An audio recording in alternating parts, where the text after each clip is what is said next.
Dia 15 da nossa série de 30 filmes em 30 dias, e hoje o filme é Hanabi, de Takeshi Kitano. É um filme japonês, e o Takeshi Kitano lá no Japão, ele é bem famoso. Antes ele era um comediante lá, e depois ele virou ator e diretor de cinema. É engraçado porque ele ficou bem conhecido em fazer filmes sobre máfia, sobre gangster, né, sobre a Yakuza. Ele fez alguns de época também, né, de samurai, mas ele ficou mais famoso por fazer esses filmes sobre violência, sobre polícia e ladrão, mas ele tem uma sensibilidade muito grande e muito específica para fazer esse tipo de filme, porque ele não faz a violência pela violência, ele sempre insere coisas muito sensíveis no meio, coisas muito contemplativas que você não vê em filmes de máfia, né, americanos ou ocidentais. Então, no caso desse filme, ele interpreta o personagem principal, né? Ele dirige o filme e ele interpreta o personagem principal, que é um policial meio corrupto, assim, que não tá muito na ativa. Ele recebe a notícia que a mulher dele tá com câncer e ela tem poucos dias de vida.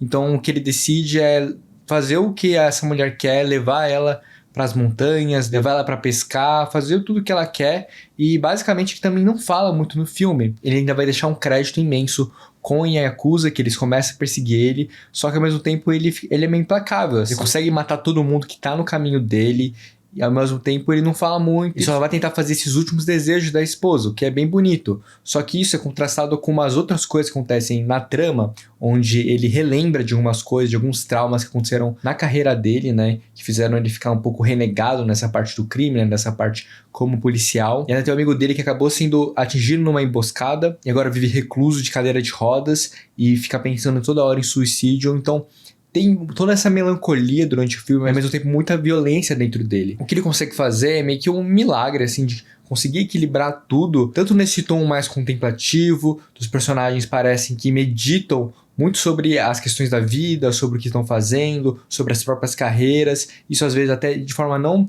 tão direta ou não tão cronológica com os acontecimentos do filme. Então, acontece traumas na vida dele que ele, ao passar do tempo, né, ao passar de acompanhar essa jornada dele ajudando a esposa, ele vai relembrando em pedaços, em fragmentos desses traumas.